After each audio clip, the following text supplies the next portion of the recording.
রায় ও Martin প্রশ্ন বিচিত্রা class 12 ধারক ধারকত্ব অধ্যায়ের একটি এমসিকিউ দেওয়া আছে 55 দাগে। প্রদত্ত বর্তনী তুল্য ধারকত্ব হবে option A 2 microfarad, option B 4 microfarad, option C 3 microfarad, option D 1 microfarad. তো এখানে একটি চিত্র দেওয়া আছে, এই চিত্রে 4টি ধারক দেওয়া আছে। এই 4টি ধারককে আমরা নামকরণ করি C1, C2, C3 এবং C4।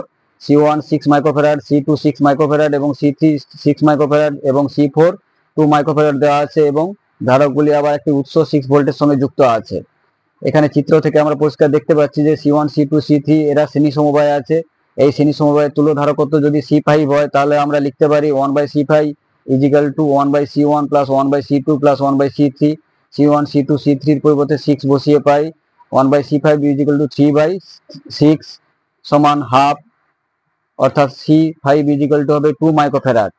C5 এর সঙ্গে আবার C4 সমান্তরাল সমবায়ে যুক্ত আছে, সুতরাং সমগ্র বর্তনী তুল্য ধারকত্ব হবে C5